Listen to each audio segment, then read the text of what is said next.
হয় আমি কৈ আছোঁ আসাম টক্সৰ দৰ্শকসকলক যে এক মৰ্মান্তিক ঘটনা সংঘটিত হৈছে। এইখন কামপুৰ আৰু যমুনামুখ ৰেল ষ্টেচনৰ মাজৰ যিখন স্থান আছে চাংজোৰাই, এইখন চাংজোৰাইত। আৰু আপোনালোকে দেখা পাইছে, মোৰ কেমেৰা পাৰ্চন সতীৰ্থ সাংবাদিকক মই অনুৰোধ কৰিম তেওঁ দেখুৱাব সামগ্ৰিক দৃশ্য। আপোনালোকে দেখা পাইছে বুকু কঁপি যোৱা এক দৃশ্য। এয়া দেখা পাইছে যে সকলো ফালৰ পৰা ক'ব লাগিব, যিখন ৰেলৰ ইঞ্জিন আপোনালোকে দেখা পাইছে বৰ্তমান কেমেৰাৰ স্ক্ৰীণত, আপোনালোকে টিভিৰ স্ক্ৰীণত দেখি থকা এইখন হৈছে ৰাজধানী এক্সপ্ৰেছ। ৰাজধানী এক্সপ্ৰেছৰ ইঞ্জিন, আৰু এইখন ইঞ্জিন লাইনচ্যুত হৈছিলে। লাইনচ্যুত হোৱাৰ পিছতে প্ৰায় যিখন 4টাকৈ দবা এইখন ইঞ্জিনৰ লগতে লাইনচ্যুত হৈছে।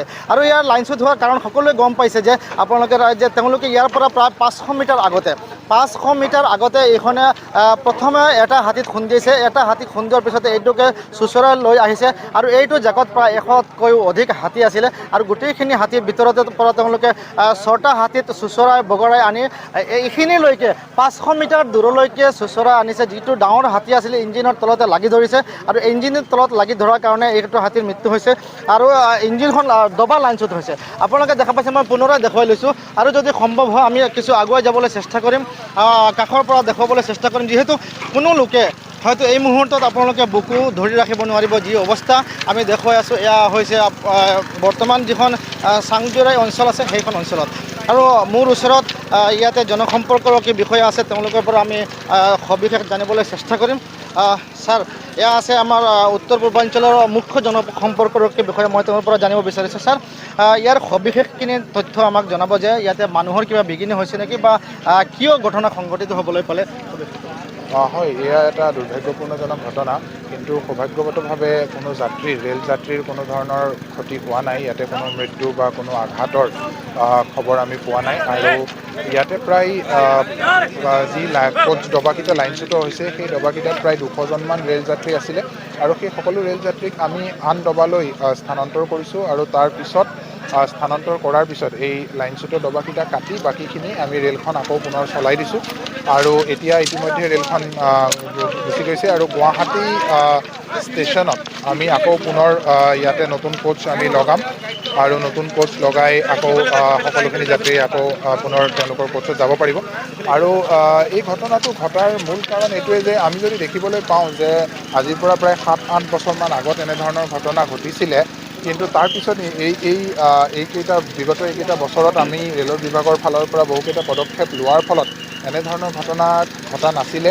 আমি বন বিভাগৰ লগত একেলগে জইণ্ট ইনস্পেকশ্যন কৰা, আৰু বন বিষয়া আজি আমাৰ কণ্ট্ৰল ৰুমত 24 ঘণ্টা থাকে। লগতে আমি টেকন'লজিৰো সহায় লৈ আছোঁ। IDS যোনটো ইণ্ট্ৰুশ্যন ডিটেকশ্যন ছিষ্টেম, সেয়াও লগোৱা হৈ আছিলে।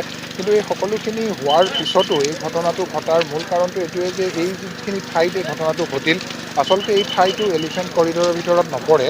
এই ঠাইটোত ইয়াৰ পৰা প্ৰায় 10 কিলোমিটাৰমান আগত ইয়াতে এলিফেণ্টৰ অহা যোৱাৰ তেনেকৈ হয়। এই ঠাইত এলিফেণ্ট ইয়াত আগত আহিব পাৰে বুলি তেনেধৰণৰ কোনো খবৰ আমাৰ তাত নাছিলে। গতিকে যিহেতু এলিফেণ্ট কৰিডৰ নথকাৰ বাবে ইয়াত তেনেধৰণৰ পদক্ষেপো লোৱা হোৱা নাছিলে। কিন্তু এতিয়া যিহেতু এটা দুৰ্ভাগ্যপূৰ্ণজনক ঘটনাটো ঘটিছে, এতিয়া আগলৈ আমি পদক্ষেপবোৰ লৈ আহিছিলোঁ সেয়া আৰু বৃদ্ধি কৰিবৰ বাবে, আৰু অকল এলিফেণ্ট কৰিডৰেই নহয়, এলিফেণ্ট কৰিডৰৰ পৰা বাহিৰতো আমি কৰিবলৈ চেষ্টা কৰিম। ইয়াৰ পৰা হয়তো চাপৰমুখ মানলৈকে পুৰা গোটেই ছেকশ্যনটোতে আমি কৰিব চেষ্টা কৰিম, যাতে কেতিয়াবা এনেকুৱা ধৰণৰ যেতিয়া ঘটনা হয় য'ত হাতীয়ে এলিফেণ্ট কৰিডৰত ঠিক নাথাকি তাৰ পৰা আগলৈ 10-20 কিলোমিটাৰ আৰু দূৰলৈ আহি যায়, তেতিয়াও যাতে আমি হাতীৰ প্ৰাণ ৰক্ষা কৰিবলৈ আমি আৰু এটা কথা জানিব বিচাৰিছোঁ যে যিসকল যাত্ৰী আছিল তেওঁলোকৰ কিবা বিঘিনি হৈছে নেকি, বা তেওঁলোকক আপোনালোকে বৰ্তমান কি অৱস্থাত ৰাখিছে? হয়, যাত্ৰীসকল ইতিমধ্যে ইয়াৰ পৰা ট্ৰেইনত বহি গুচি গৈছে আৰু গুৱাহাটীলৈ গৈ আছে। গুৱাহাটীত আমি আকৌ যিকেইটা ডবা লাইনচ্যুত হৈছে সেয়া আৰু নতুন ডবা আমি লগাই দিম ট্ৰেইনকেইখনত, আৰু তাৰপিছত পুনৰ যি যাত্ৰা আছে সেই যাত্ৰা তেওঁলোকে কৰিব পাৰিব। লগতে তেওঁলোকৰ খোৱা পানীৰ ব্যৱস্থা, খাদ্যৰ ব্যৱস্থা এইখিনিও আমি কৰি দিছোঁ, যাতে কোনো অসুবিধা নহয় যাত্ৰীসকলক, আৰু সুগমভাৱে সুৰক্ষিতভাৱে তেওঁলোক গন্তব্যস্থানত গৈ পাব। আৰু যিটো লাইন মানে যিটো লাইনত মানে আপোনাৰ ইঞ্জিনটো লাইনচ্যুত হৈছিলে, সেইটো বৰ্তমান বন্ধ আছে। গতিকে আপোনালোকে ৰেলৰ চলাচলত কোনো বিঘিনি আছে নেকি, বা কোনো আপোনালোকৰ যিসমূহৰ ৰেল আছিলে, যিসমূহ মানে নিৰ্ধাৰিত সময়ত চলাচল কৰিব লগা আছিলে, সেইখিনি চলিব নে নাই এই বিষয়ে? এতিয়া বৰ্তমান এয়া যিহেতু এটা দ্বৈত ৰেল লাইন, কিন্তু এটা লাইন বৰ্তমান বন্ধ হৈ আছে। গতিকে আমি এটা লাইনেদিয়ে দুয়ো দিশে ৰেল চলাচল কৰিব লগা হৈছে। ইয়াৰ ফলত সময়ত কিছু পৰিমাণে পলম হ'ব ৰেলগাড়ীসমূহ, কিন্তু আমি চেষ্টা কৰি আছোঁ যে ৰেলগাড়ী বিশেষকৈ যি লং ডিষ্টেঞ্চ ৰেলগাড়ীসমূহ আছে সেইখিনিক আমি প্ৰায়ৰিটিভাৱে চলাম আৰু ধৰক ৰেল চলাচল অব্যাহত থাকিব, কিন্তু কিছু পৰিমাণে পলম হোৱাৰ সম্ভাৱনা আছে। বৰ্তমান যিসমূহ ৰেলৰ নিৰ্ধাৰিত সময় আছিলে, ধৰি লওক পুৱাৰ ভাগতে যিসমূহ ৰেল যোৱাৰ কথা আছিলে, এইখিনিৰ ৰেল বৰ্তমান স্থগিত আছে। বৰ্তমান এতিয়া এখনকৈ আহি আছে। এতিয়া চাইৰাং ৰাজধানীখন গ'ল আৰু ট্ৰেইন আহিব, কিন্তু অলপ সময় লাগি আছে। সময় সাল সলনি হোৱাৰ সম্ভাৱনা। সময়ৰ সাল সলনি। আপোনালোকক আগতীয়াকৈ মই পুনৰাই আহিছোঁ মূল ঘটনাটোলৈ, যে যিসমূহ আপোনালোকৰ হস্তি কৰিডৰ আছে বা আপোনালোকক হস্তি দণ্ডি বুলি স্থানীয় ভাষাত কয় তেওঁলোকে, ইয়াতে এইখন হস্তি দণ্ডিৰ পৰা বহু দূৰলৈ আছিলে কন্দলী পাহাৰ। কন্দলী পাহাৰৰ পৰাহে হস্তিসমূহ বন্য হস্তিৰ জাকটো আহে। আগতীয়াকৈ বন বিভাগে আপোনালোকক জনোৱা নাই?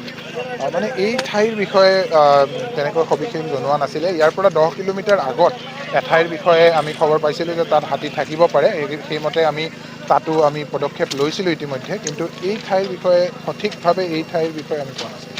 এই ঠাইৰ বিষয়ে গম পোৱা নাছিলোঁ। হয়।